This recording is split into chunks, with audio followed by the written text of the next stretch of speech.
One of the most challenging things to deal with in a difficult conversation is the propensity for the other party to get the conversation off course. We call this switch tracking. So what is switch tracking? Let me give you a few examples. You politely ask your partner to bring your dog for a walk, and then your partner responds, well, you didn't do the laundry yet. So let me give you another example. You're having a conversation with your partner about where to go on vacation, and then suddenly they say to you, I don't even know why you're asking this question. I mean, you always get your way anyway. So if a conversation like that feels familiar, you've been the subject of switch tracking, where you bring up a topic and suddenly the other person retorts with a seemingly unrelated and sometimes even bigger topic. So the question is, how do I handle these situations? Today, we're going to cover first some of the common ways that people respond to switch tracking that don't work, frankly. And then secondly, I want to give you some very usable tips so that you are better prepared to deal with changing the topic or switch tracking in future conversations.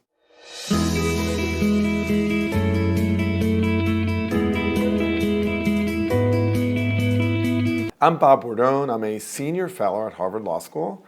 I'm the founder and former director of Harvard's Negotiation and Mediation Clinical Program, and I'm the founder and principal at the Cambridge Negotiation Institute. Let's go. Do you ever feel like you raise a topic with someone, and instead of responding, they change it to something else that seems completely unrelated?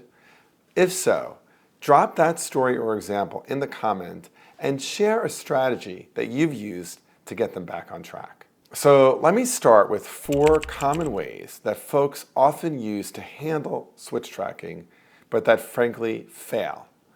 Then I'm going to offer you 3 tips for being more effective for handling switch tracking. Okay, failed tactic number 1, escalation. So what does that mean? It means really upping the ante. You say to your partner, can you bring the dog out? They say something like, you haven't done the laundry yet.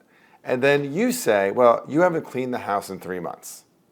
Now, the problem with this is the escalation isn't going to get the dog walked, it isn't going to get the laundry done, and it isn't going to get the house cleaned.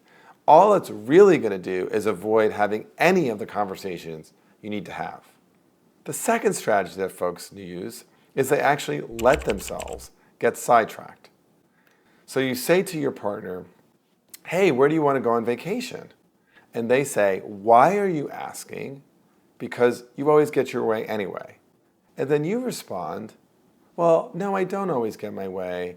Last year, we went to your parents at Thanksgiving. Suddenly, where we're going on vacation is gone. You haven't escalated insofar as switch tracked yourself, but you've gotten sucked into a conversation you don't want to have, that's not productive, and that you're not ready to have. The third strategy folks use. Your partner says something to you like, can you bring the dog out? And they say, you haven't done the laundry yet. And you say, well, that's not what we're talking about today. What we're talking about is the dog. Can you take the dog out? Now you're actually having a fight about what you want to be talking about. This is extremely common, also highly unproductive. And the fourth strategy that doesn't tend to work is avoidance or giving up. So you say to your partner something like, will you bring the dog out? And they say something like, you haven't done the laundry yet. And then you walk away, get the leash, attach your dog to it, and take a walk. Well, the problem with this is, okay, you haven't escalated it. They're not giving the dog the walk. You've given the dog the walk. And, oh, frankly, you've taught them that this is a very good strategy. So, how to handle more effectively dealing with this switch tracking or changing the topic problem. Here are 3 key tips. And the first one is a tip that you've seen in many of my videos, and it's active listening. So what that means specifically is really paraphrasing back what you heard the other person say. If they say something like, well, you haven't done the laundry yet, you could say, okay, so sounds like one thing that needs to get done is the laundry, and then you bring the conversation back to what you want to talk about. But the other advantage to active listening is that it really leads to the second tip, which is getting the right conversation.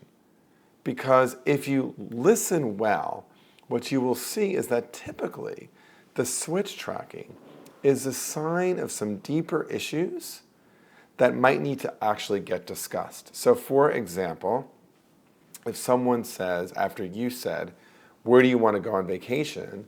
And they say, you always get your way. I actually see here that there's some deeper issues. So one question is, how are we going to figure out vacation? But another one that's actually much deeper is an experience that one person in the relationship has of always being on the losing end of any negotiation. That conversation is incredibly important to capture and ultimately to have. Now, whether or not you want to have it in that moment, that's up to you. But the act of listening allows you to capture and hold the issue, to be able to say, okay, it sounds like there's two things here. First, where are we going on vacation? Secondly, wow, how do we deal with this issue of you feeling like you always lose and I always get my way? And so this leads to the third really important point here, that typically when you see switch tracking happening, it actually means there are at least 2 and maybe 3, 4, 5, 6 conversations that need to happen. And so instead of thinking we're either A, going to fight, B, we're going to cave in, or C, we're going to escalate, actually embrace both, or I even want to say all of the conversations. So it's not either or, but rather it's all. And I have seen this work incredibly powerfully in many of the mediations I've done. When I see one person retort something like, she always gets her way, and then the other person says, he has never listened to me, and then the response is, he's completely disrespectful. So I have found this strategy to be incredibly effective when I'm mediating. A situation, for example, where there's a conflict about a deadline for delivery of a work product, and the other side basically says, well, we actually didn't get the work order in time. And then the other side says, we're paying you to do things on time. These are really important things to talk about, and also each of them is different. So first is, what does it mean to deliver work in a timely way? The second is, what is the time frame you need to be able to get the work out at the same time? And frankly, there may be other issues here, like, are we staffed appropriately? What schedules are we working on? Are we even in the same time zone? Getting people to have each of these conversations is going to lead to a better and more sustainable outcome than simply changing the topic or escalating. So, for more practical tips on how to have these conversations, be sure to watch this next video, The Art of Persuasion and Relationship Building.